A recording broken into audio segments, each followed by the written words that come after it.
I guess I'll start with saying that I am an Israeli. I made Aliyah in 1992. I lived full-time in Israel for, I guess, 12, 13 years. And since then, I'm living about 2/3 of my time here, 1/3 of my time in Israel, for what it's worth. My mother made Aliyah, actually, a few weeks before she passed away. My mother and father are buried on our Har Menuchot in Yerushalayim. I have a daughter living in Israel.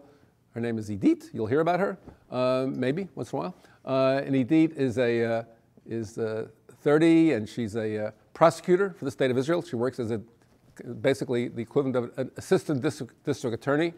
And her cases have included Palestinian violent offenders, as well as Jewish offenders of all sorts. And she's married to Ro'i. Ro'i Dimand is a young entrepreneur. He served in Gaza with distinction in the last war, and is a member of an elite unit whose job is to rescue downed soldiers behind enemy lines in combat. So that's just you should know that I come from a certain background.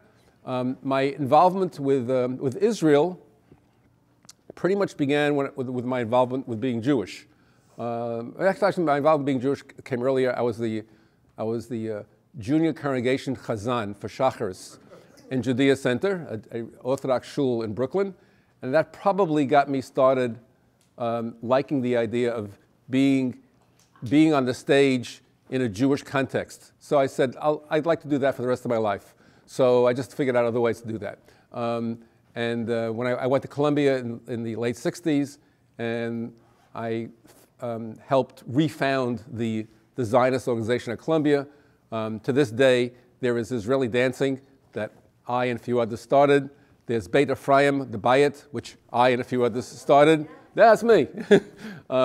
Our first class had Dory Gold and Joe Tolushkin and Leo Wieseltier and Pinchas Giller, B. Bracha Hollander, Malk Levine, who made Aliyah to Hebron. We had a very diverse and fairly Sherry Fox, who's now living in Israel. We had a great bunch of people. That was my Columbia days, and I was active.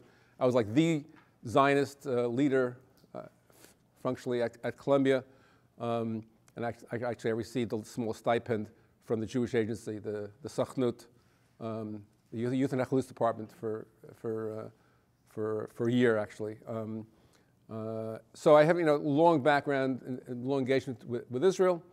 And it's been an engagement on the left side of the political spectrum. I gave my first speech for a Palestinian state in 1970 at Columbia University.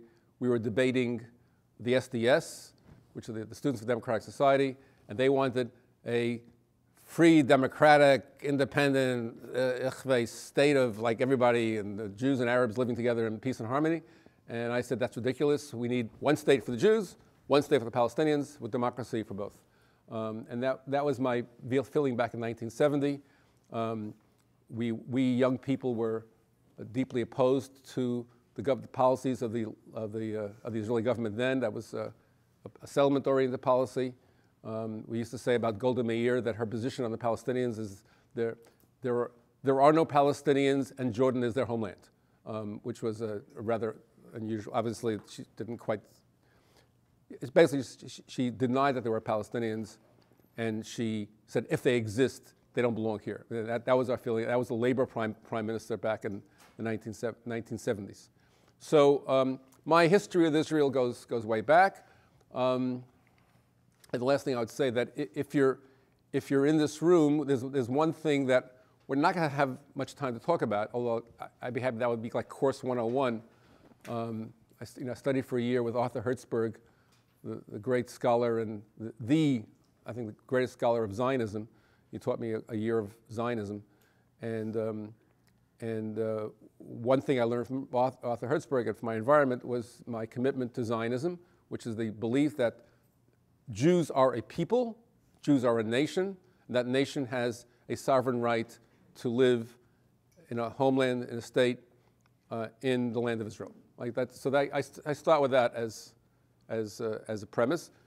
We could talk about that if you want to. You know, we can go. It's just not what I want to talk about here. And now let's get to the second lesson, in the sense that we'll be maybe more open for discussion. Although I'd love if we can get beyond that to the third. But the second lesson is that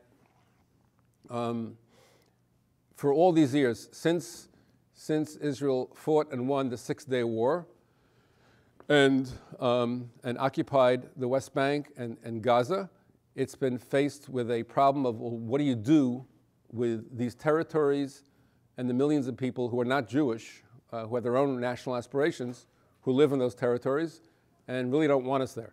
And that's really been a question. Early on, as you know, David Ben-Gurion said, leave, get out. Just like don't even negotiate, just walk away from them. This will be a disaster for Israel. That was his position. He died in 1970.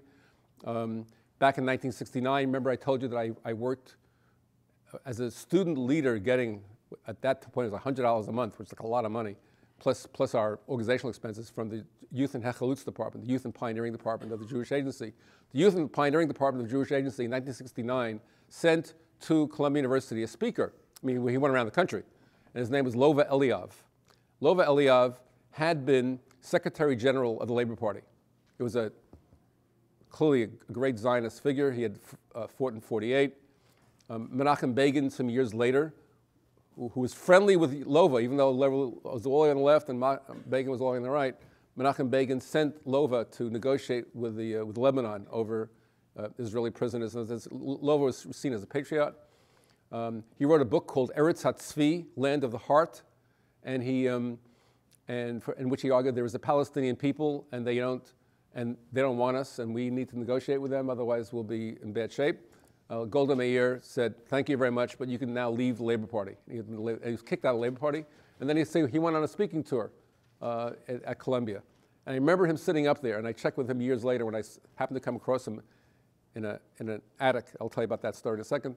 And Lova said, you know, it says in the Talmud that if two men, this is about men, come holding a talit, and they both give convincing evidence that this talit belongs to me, then what are the rabbis supposed to do? This is not a child. This is a talit. You can cut the talit. One guy gets half the talit, the other guy gets the other half of the talit, and that became a metaphor for what he said, what do we have to do with the land of Israel? We both claim the entire land of Israel. We both can't have the entire land of Israel. We can't live together, so let's separate. And I remember that was in 1969, and then years later, my wife, Marion, and I were shopping for a piece of art by a man named Kadishman, who does, if you ever see these goats, that's him. We have one of them. Yeah. So we went, he was some attic in Tel Aviv, and we go up, that's where you buy the Kadishman, from Kadishman. You know, so we went up and said Kadishman, and there's someone standing there, this older gentleman. I said, you're Lov Eliav. He goes, yeah. I said, I heard you speak. He said, yeah. I said, 1969, you gave this talk. And I went through the talk. He said, did you say that? He goes, yeah. That's a speech I was giving then. I said, wow. And he was like, he couldn't care less. He was like, this American tourist, whatever, showing up, or Israeli, you know. But for me, it was like a very dramatic moment. So I remember it to this day. He passed away a few years ago. A wonderful man. Anyway, so point number two is that for the good of Israel, on a lot of different levels, now we're going to get to, I would like to, but I will entertain, counter-arguments. I would like to presume that it would be good for Israel to separate from the Palestinians, call it end the occupation, establish a Palestinian state, two-state solution, any version that you want to talk about that. But I'm a great believer that we need to separate, either with negotiations, or if negotiations can't get there, without negotiations. If the right is correct, that the Palestinians can never accept us, they'll always keep shooting at us, they'll always keep stabbing us, they'll always come after us no matter where we are. The problem isn't Hebron, the problem is Tel Aviv, and we know this argument. Then I say, okay, so let's say they are forever committed to killing us and destroying our state. Let's do that. Let's take your version of the Palestinians. So does that mean you want to stay in the West Bank forever? Like, what's your policy? What are you going to do?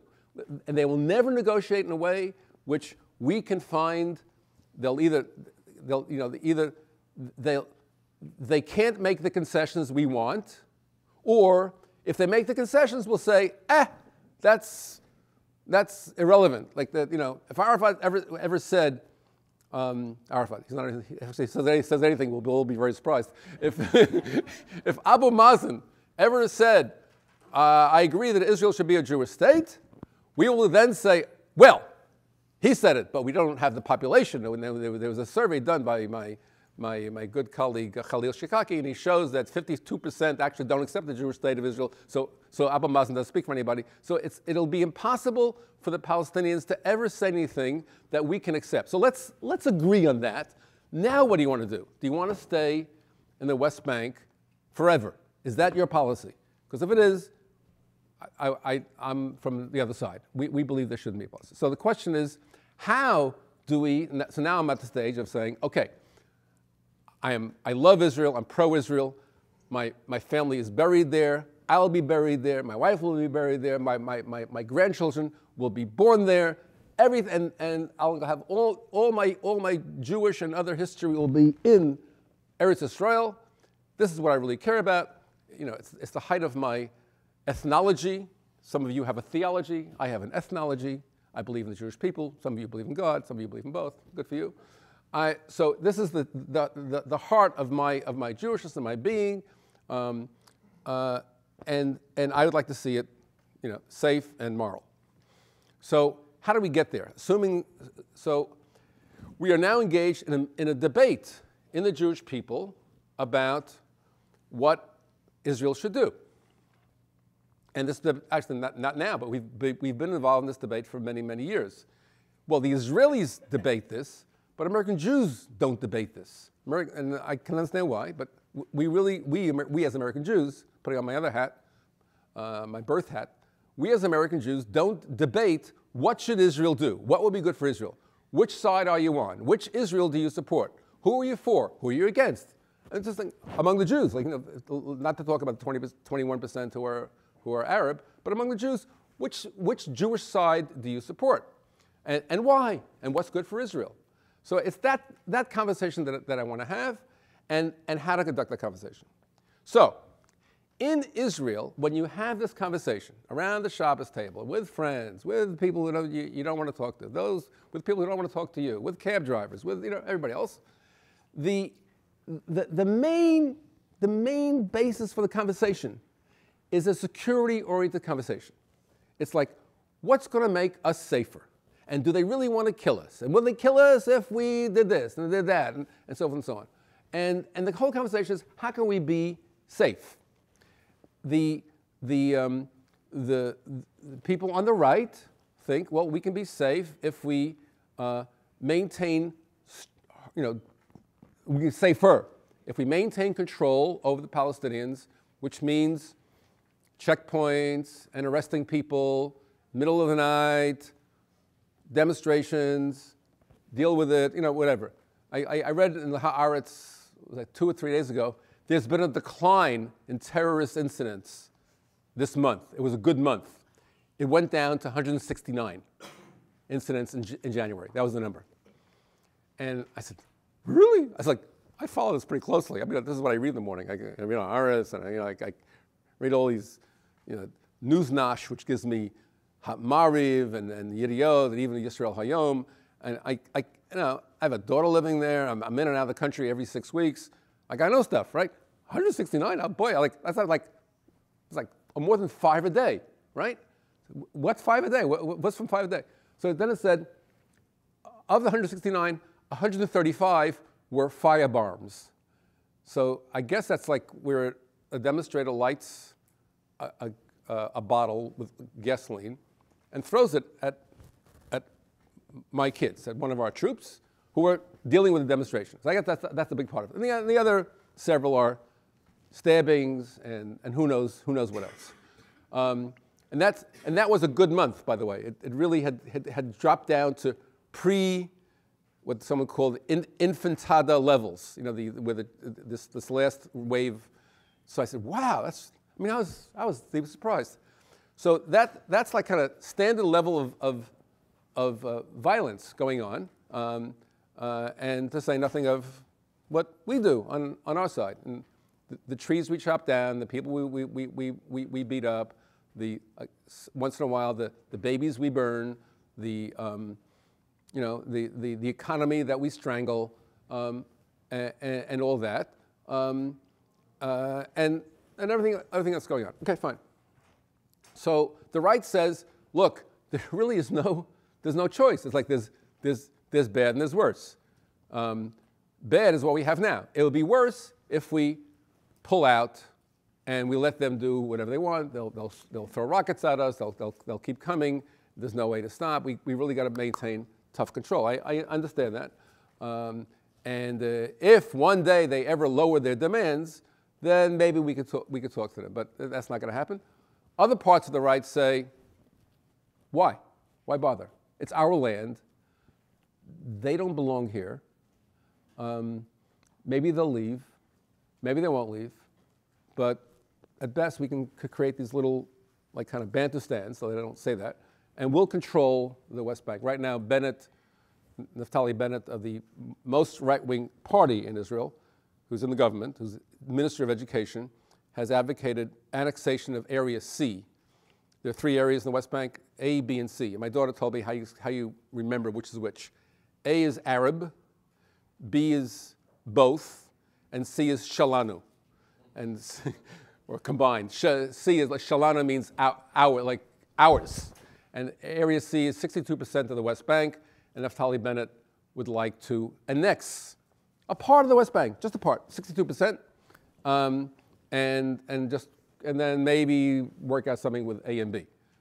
Yeah, again, from the Palestinian perspective, West Bank and Gaza represent 22% of the land of Palestine, and in their better moments, they said, this is the part that's for us. We'll do border swaps. You take a dunam, we get a dunam, and annexing that 62% of the West Bank, which is X percent of the 22, will leave them with next to nothing of the original area of Palestine. On the other hand, there's 340,000 Palestinians in East Jerusalem who are not citizens, they're the only people in Israel, if they leave their homes, leave Israel for 7 years, can't go back. They're a friend of mine who's a Labor Party Zionist, who's been living in Israel for, his family for years and years, said, if we have an apartheid problem, it's in East Jerusalem with 340,000 Palestinians. So let's understand, we're talking about 340,000, then we're talking about 700,000 in Area C. Anyway, so there's like the right argument. And the left argument is, in Israel, is we have to get off the West Bank because staying there is more dangerous than leaving there. Why is it more dangerous? One reason is international isolation. If you see the way the left-wing and right-wing newspapers in Israel play out world events, the left-wing, which means Haaretz newspaper continually broadcasts news of Israel being isolated. Another labeling motion, another European who says we can't trade, or saying if certain generals show up in Heathrow Airport, we're going to arrest them. And so those stories kind of make it over into the left-wing press. And the right-wing press talks about like the immorality of first of all, the other side in general, the Arabs and the Palestinians, but also of Europeans and others who would separate or punish Israel unfairly, unnecessarily, when in fact they're not punishing, the Chinese for Tibet or the Syrians for whatever they're doing. Any Syrian who's doing horrible things, we get picked on. And obviously we know why, because there's anti-Semitism. And so there's this ongoing rhetorical fight. And so the left says, for whatever reason, this is dangerous for us. We'll lose our economic relationship with Europe. We'll lose liberal American Jews. And let's not forget, of American Jews, 50% are liberal by their own self-definition. We'll alienate the young Democratic Party of the United States, which will be in power in the United States for many years to come, by the way, God willing, which is, the young Democrats are exceedingly, quote unquote, anti-Israel, or critical of Israel. Republican conservatives who are religious, which actually almost sounds like a redundant qualification, are much more pro-Israel than they used to be. When I was a boy, the left was pro-Israel, and the right was oil companies, Republicans, WASPs. They were anti-Israel. And then as years went on, the oil companies didn't matter, and the WASPs and the evangelicals, whatever, became very pro-Israel, and the left became highly critical of Israel. So, there'll be isolation, and America, which has been the source of $3 billion a year, now $4 billion a year, it looks like, has been a stalwart against European efforts in the UN to criticize Israel, that America will slowly erode as a supporter of Israel. Israel will be left alone because what other friends does it have? It's like, who else is like Micronesia and Costa Rica, I think, are the two other reliable partners of Israel. Not even Canada anymore. So there's that. But more important than that, staying in the territories means that the all the Arabs like attack us. The Saudi Arabians. There was yesterday or the day before, Ya'alon, the defense minister of Israel, said, we're having secret talks with a lot of Arab countries, which I don't understand. All right, he's a smart guy, he's a good guy. So he announced that, and he said, basically this Palestinian thing, it's a sidelight. It's not an obstacle. We can do business without the Palestinians. And the Saudi Arabians were going, you're nuts. No, that's not going to happen. We cannot really do business with you guys unless you start making progress on the Palestinians. And so there's that there's that argument. Yes, I read it in Haaretz, but I'm sure you can read it in New York Times someplace also. And so the Arab world will be against us. And then what happens is, here's the analysis of the left. They, as my friend Sam Norwich says, this wasn't predictable. This was predicted.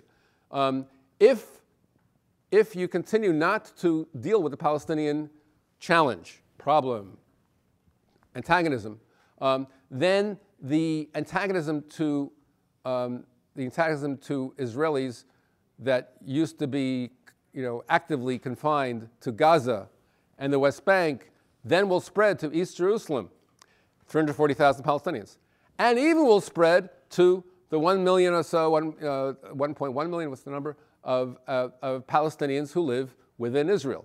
We call them Israeli Arabs. They call themselves often Israeli Palestinians. But they identify as part of the Palestinian nation. They'd love to live in Israel. As one said, my country is at war with my people. But they have kids. They've got 14-year-olds. They've got all the reasons why they're not going to be in perfect control of their own population. And they will now become a fifth column, endangering every single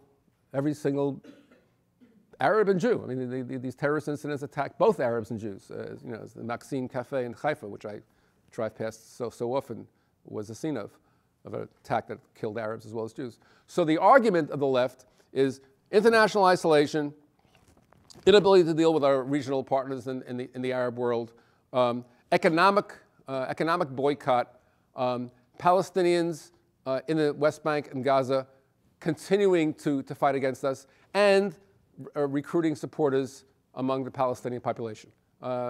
Marion told me, my wife, yesterday, that she had read a report or heard from somebody that there are kibbutznikim living along the border in Gaza, and they can hear hear Arabic voices underneath their kibbutz. There are tunnels still being built. They're not going to stop. You know, like they lost the last war. They'll continue and say nothing West Bank. So this is a recipe for ongoing disaster. That's the conversation in Israel. Come over to this country. Come to the Upper West Side of Manhattan. You know, Jew liberal homeland, right? Bernie Sanders probably will do very well in my neighborhood if he has to, right? So in that homeland, and I hang out with these people. I live there, on the Upper West Side. The whole conversation isn't a security conversation. It's a human rights conversation, which, you know, I accept. If you listen to the conversation, you hear about extremist settlers who attack Palestinians when we don't really follow through, and we hear about villages that are being shut off, and people who can't visit their grandparents, and people who can't develop their own, you know, they're losing billions of dollars in economic advantages because we occupy them. We don't. If you drive the West Bank, if you're in a Jewish car, you kind of zip through. If you're in a Palestinian car, you got to stop. You can't get from here to there. You can't have a normal life. You can't visit your aunt. You can't visit your children. You can't, and you can't conduct business. And Israeli troops can come into your house in the middle of the night and seize your 14-year-old kid. And this is not an image. This is reality. This is and Israelis say, yeah, that's what we do. That's in order to control the population, we have to do things like that. We have to spy on people and find out who's having an affair with whom, so we can turn them against us, and we use them to give us information. We do all that. We tap phones. We do everything we can to get into the lives of these people, control them, and because there are 169 incidents in a good month, right? Like it's not like it's peace, and so we have to do things which aren't so pretty and aren't so nice. Sometimes we go overboard. Sometimes we don't. Basically, we try our best. But this is what an occupation is. This is what you're talking about. You're going to take 19-year-olds and have them decide whether this mother is really pregnant and really needs to get to the hospital or not. This is the type of stuff you really like. This is the type of thing that you take, kids like our kids, our grandchildren, but take away their fancy educations and talk about normal high school kids, because that's what we got on manning our borders, and give them the job of trying to deal with a hostile population and in difficult situations. So that's the nature of the rhetoric that's on the American side. And I'm saying, as someone who really wants us to end the occupation for both reasons, both security reasons and moral reasons, I want to say to my allies here in the United States, could you please try to mimic the Israeli conversation, which is a security conversation? And then we can agree, we can disagree, but it will be more effective. And let's say, I'll wind up. The reason it'll be more effective is that the right and the left each have somewhat justified, but largely unjustified, but somewhat justified mutual images of each other. The left accuses the right of basically ignoring non-Jews, Palestinians, of being ethnocentric and racist, inhuman, and all that stuff. And yes, there are some people on the right who fit that. Not my nephew who lives in Alon, not my two nephews who live in Alon, not most of the people who I know living in the territories, not my friend Jonathan Mervis who's in Efrat, we mentioned tons and tons of people, not people who I visit, who I love, who are my family and my friends. It doesn't fit them, but yeah, it fits other people. But I find that language as a general description not useful. But what does the right say of the left? This is politically critical for us. The right accuses us of being either naive or disloyal. So I probably don't get accused of being disloyal. I might be accused of being naive or mistaken or hoodwinked or whatever. Delusional. feels like a Mel Brooks. Delusional, fine, I'm delusional. But basically, at worst, we are disloyal. That we really don't care about Jews. We really don't care about Israelis. So a group which is probably just positioned furthest to the left on the American scene is a group called the Jewish Voice for Peace. They basically are accused of not having any Jewish loyalties, not really caring about whether Jews survive, so forth and so on, and is seen as basically working for the enemy. And I think that the way for those who are Zionists like me, not the JVP, who are pro-Israel like many of us here, who think the occupation is bad for Israel's future, the way we should make the argument is on a security basis. That yes, there's the human rights concerns, but the human rights concerns are really a political liability, and we will not be able to maintain this occupation without significant economic, political, religious, military, and moral costs. And we have to look at the occupation from that point of view. Last point. You should go back and just read J.J. Goldberg of the Forward, like the last 6 months. And do J.J. Goldberg generals. Just pull down his arguments about the security establishment of Israel. There's plenty of good reasons and plenty of good security people who have my point of view. I have their point of view. I learned from them. J.J. makes the point that for the most part, the security establishment, almost all the retired generals, Shin Bet leaders, Mossad leaders, military intelligence leaders, almost all of them basically support this kind of more dovish posture. He even wrote that Herzog's recent shift of opinion, I think J.J. may have been either unfair or wrong or informed as of that moment. I think there were clarifications, but it doesn't matter. J.J. made the case that the security establishment now is to the left of the Labor Party, not the left of Meretz. So, but whether J.J. is precisely right or wrong, the general take that the gatekeepers, that's the movie, but the army leadership, when they get out of the army, has been on the reconciliation, dovish side of the spectrum is true. It was the army that just proposed 30,000 more work permits for the Palestinians. As a technical, the way we can help is to bring more Palestinians to work in Israel. It was the army who said that the reason that we're seeing so much violence now is that they're desperate and they have no hope for the future. We need to give them some hope for the future. And that the army is being criticized by the Israeli cabinet ministers for being wrong, for having the wrong professional opinion about why the Palestinians are doing all this. They're doing it because they hate us and they're subject to incitements by their leadership.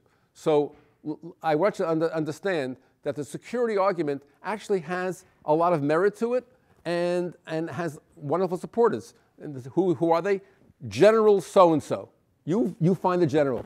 There's like 200 of them are organized in a kind of a peace lobby out of the 600 who've retired. So almost all the leaders of Shin Bet, military intelligence, and Mossad, the retired people, almost all of them have publicly come out for a dovish posture. There are hardly any generals who affiliate with Likud, Ya'alon being like the most prominent example. Almost everybody else leans left, basically with labor in the labor camp. So to conclude, one, I love Israel. We should all love Israel. We can talk about it if you wish. Two, Israel has to get off the territories for its moral, political, and economic future. And three, those of us who make that argument, and this is the real thing, the reason I came here today, should make the argument on the basis of what's good for Israel and its security, as well as what's good for its morality. Thank you very much. And now, if there are anybody who have any other ideas, I'd love to see. Oh, there are hands. The lady in the red. I have two questions. The two questions are, one, what's going to happen to major areas of Israeli consensus on the West Bank in this one day where there'll be a peace settlement. And secondly, hey, we left Gaza, they kept shooting. If we leave the West Bank, won't they keep shooting? And how do you prevent that? More or less, that's what you're saying. All right. So on the first, look, I didn't sit inside those rooms and negotiate between Arafat and Barak and Abu Mazen and who just went to jail? Ehud Olmert. Yeah. But the people who were in that room, who I listened to, and who write about, said that if you listen to the way people speak, areas of Area C, major Israeli settlements, cities in Area C are contemplated to be part of Israel proper for land swaps. This is why Obama spoke about 67 borders with land swaps. And the land swaps meant we get this, but they have to get that. So, and then all the pie in the sky plans talk about building a protected road from Gaza to Hebron. That's part of the land too. Expanding the area like on the southern part of the Gaza Strip along the Egyptian border. There's land there that can be added. There's a lot. David Makovsky of the Israel Institute is the guy with the maps. He was hired by the State Department to come out with the maps, and he has given lectures that said, as of a few years ago, it's still possible, and that it can be done. So I'm just saying that there is a notion, and on one of my lefty listservs, let's see, Amenu, labor Zionist listserv, someone was saying, well, why can't we just build like a bridge or something that's like a protected road to Ariel? Like even, Ariel is the most disputed. He said, well, look, maybe we can work something out. Like these are people trying to figure out how to come up with a two-state solution. So I would say that if there's ever goodwill, which is a question, and we're more likely to see goodwill if we're pulling out of isolated settlements that we declare are illegal, more likely to see goodwill if we minimize contact between Israelis and Palestinians to that necessary to maintain security. We may get to a better stage where these things can be negotiated. Or it's possible, and I fully admit it's possible. They'll never be able to say, here, this is yours, this is ours, goodbye. What do we do then? So on the other question about Gaza, there's no question that after Ariel Sharon left Gaza, and there's criticism for how he left Gaza, should have made sure that the Palestinians were involved in the process, and there's all kinds of critique. And Mary and I went to Gaza just before the pullout. We met with Israelis living along the beach in Gaza, the 8,000. I have two answers. Again, Yehoshua Hakavi, who was head of military intelligence for the state of Israel for many years, then became the major interpreter of the Palestinians. He was the one who said before 1988, don't talk to them. It's a waste of time. And after 1988, he said, now we can talk to them. He was a strategic thinker. And then in 91, there's the conference in Madrid and so forth, and we know what happened. And he passed away some years ago. Hakavi said that this world, this situation, is a choice between bad and worse. I have a 4-year-old grandson. He knows how to choose between good and bad. We're adults. We have to choose between bad and worse. So I want to indicate to you that, leaving Gaza was very bad. Staying in Gaza would have been worse. And Shimon Peres, when I actually heard him when he was being interviewed, and then we were pulling out of Lebanon. I forget when. I was listening to the radio. And so the broadcaster said, Mar Peres, there are troops who were recently killed as we're leaving Lebanon. He goes, yeah. Do you think they were killed because we were leaving Lebanon? He goes, yes. And he turned to her, he said, does that mean you think we should stay in Lebanon? So I say the same thing. Do you think we need to expand settlements in order to control and the territories, prevent missiles from hitting Ben Gurion Airport? Do we need to do everything to expand our footprint on the West Bank? Do we need to create military training areas and then destroy 23 Arab houses to make room for the training areas or for the nature reserves? Like, do we need to do all these? Let's talk about the civilian settlement industry. Why do we need to do all that to militarily control the territories? Years ago, we opposed the settlements. The military, we understood. But what are you doing expanding settlements? What's that all about? It makes no sense. So why don't we start building housing in the Negev, in the Galil, and offer the settlers here, alternate housing. You can have nicer housing here. Just leave for the sake of the country.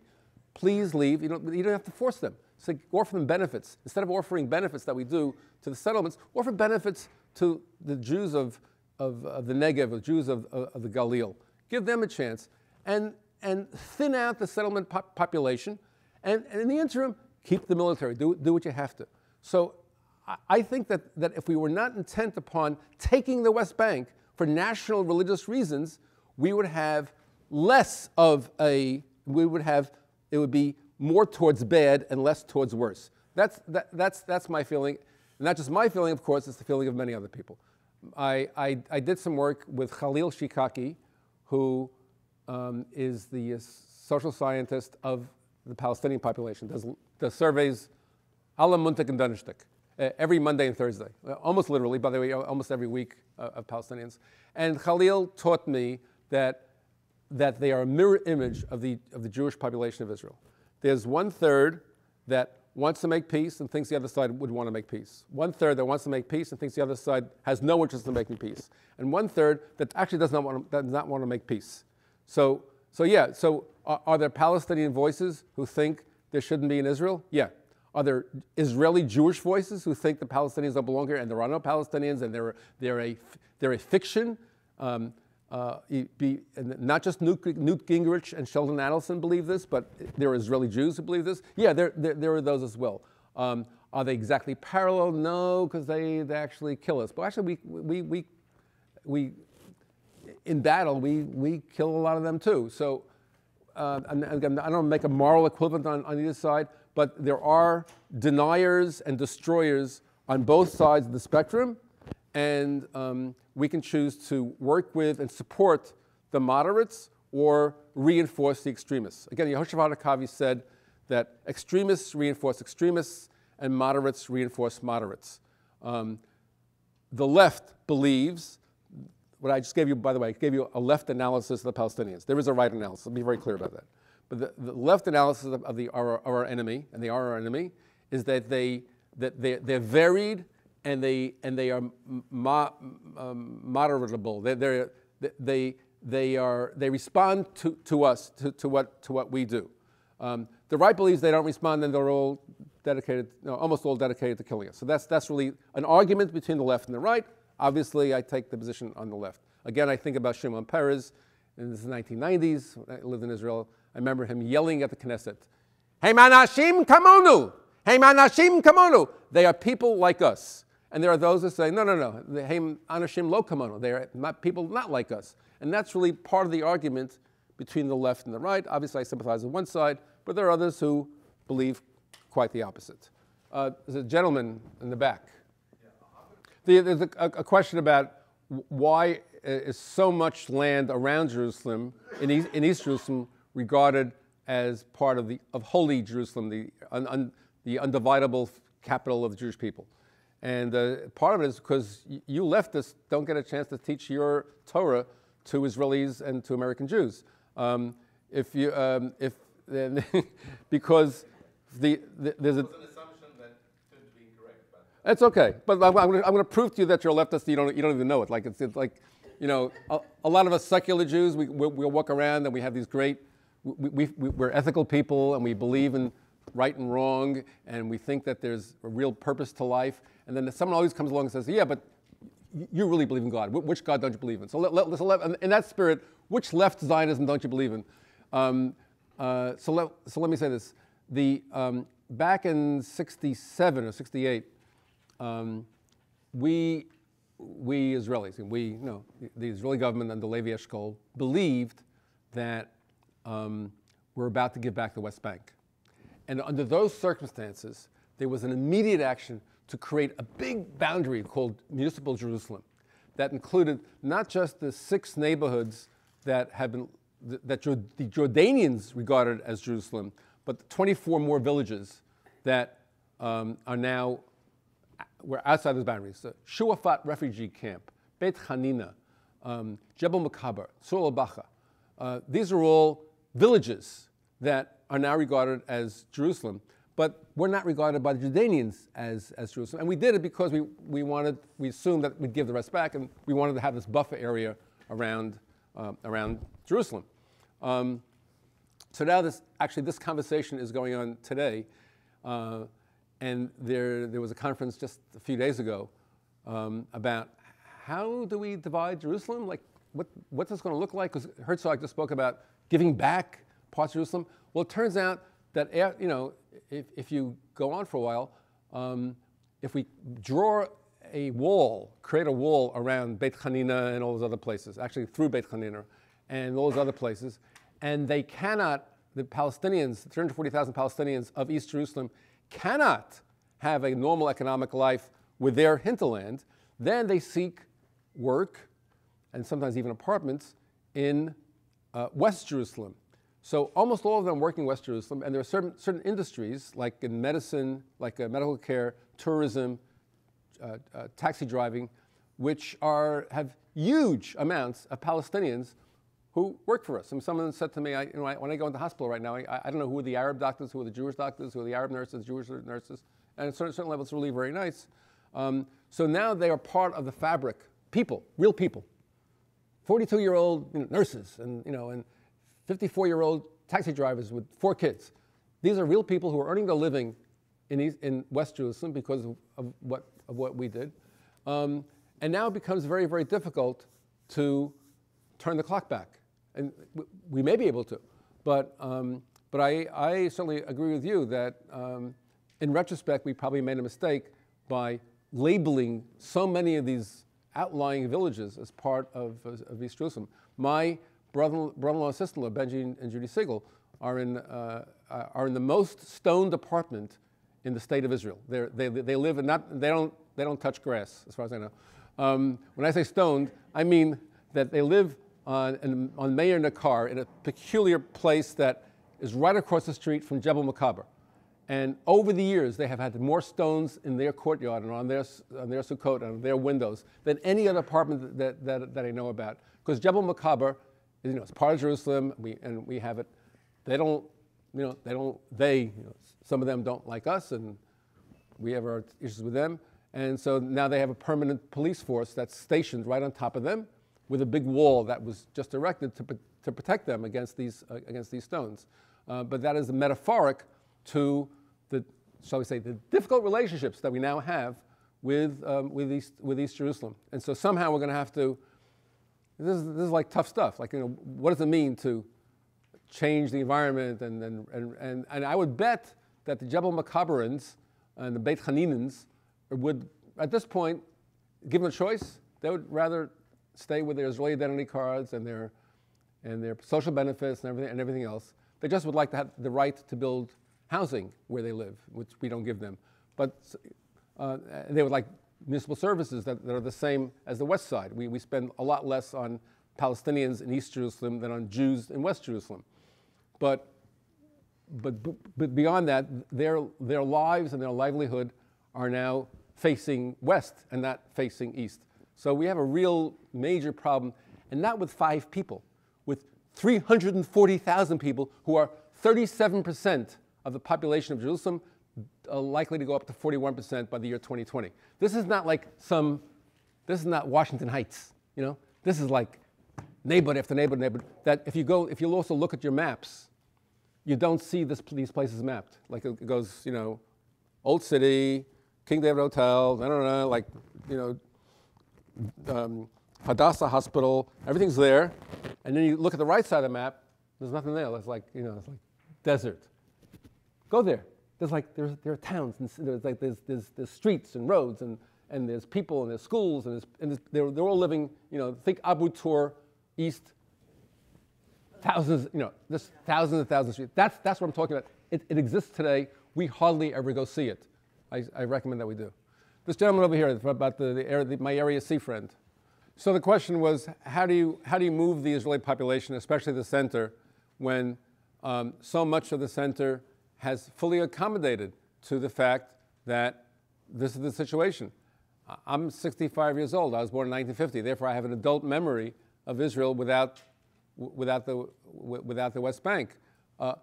Most Israelis, certainly most Israeli Jews, do not have that concept. And that's what you're saying.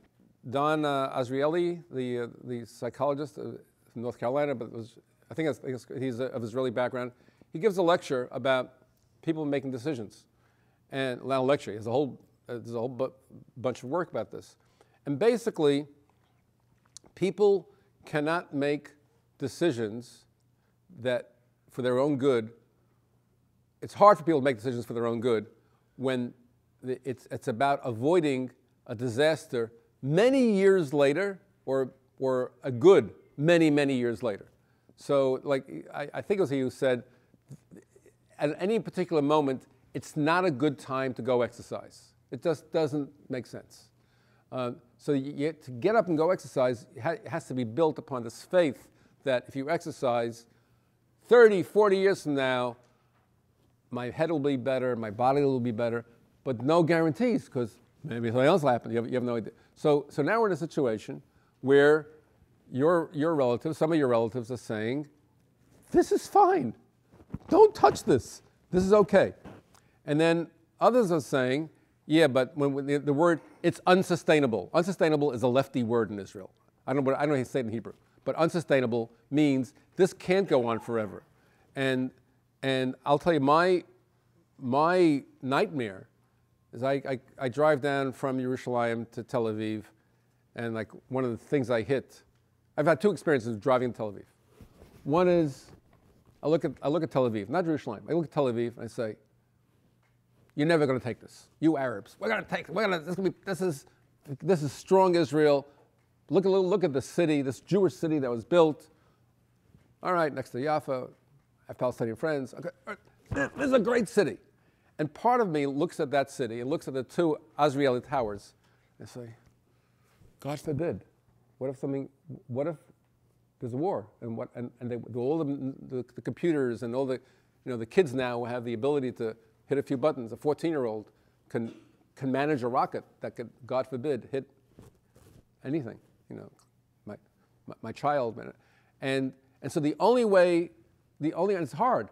The only way that we can convince your nephew or niece, your brothers, to adopt a different policy is to say, you're right. Right now it's good. I just can't tell. This is like it's like telling somebody 50 years ago, if you smoke, you're going to die early.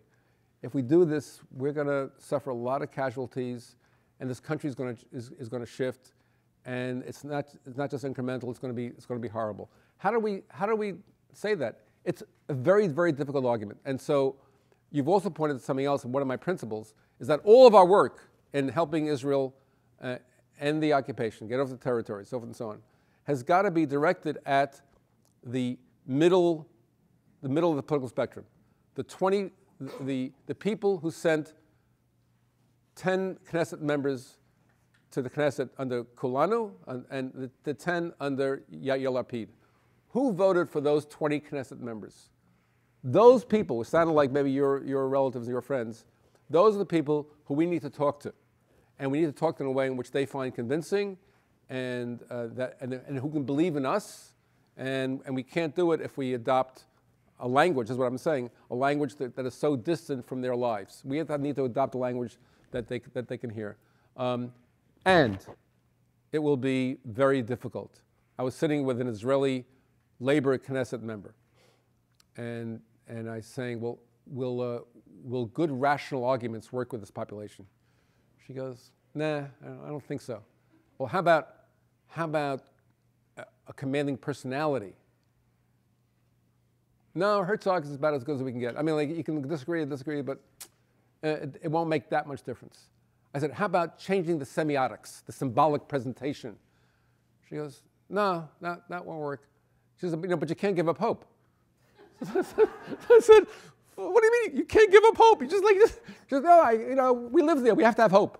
Like, but it wasn't, it was, she's secular. But it was a religious argument. You can't give up hope. But I couldn't figure out how to get from here to there. So I want to be very clear with you that someone who's a successful, highly admired Israeli Knesset member from the left in the conversation with me, and it wasn't private, but I'm not going to repeat the name, that she couldn't give me a clear path to, if we only did this better, we can pull people over. So I'm trying to do what little I can to make one little correction. Let's just change our language. Let's augment our human rights argument with a security argument. Maybe it'll help. And as my mother or grandmother would say, it's like chicken soup. It won't hurt. Thank you. It's 11:30. I really would love to talk to all of you, but I can't.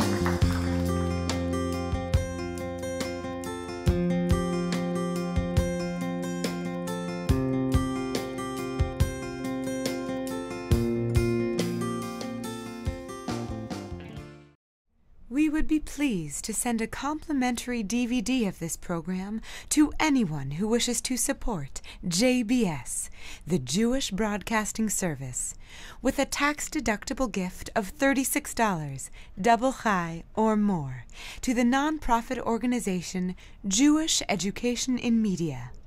Simply visit the JBS homepage and click on the Donate button to make a donation by PayPal or your credit card. And please indicate the program for which you would like a DVD. Or you can send your tax-deductible check made out to Jem, Post Office Box 180, Riverdale Station, Bronx, New York 10471. And again, please remember to indicate which program you would like to receive with our compliments. And we thank you for your kind support.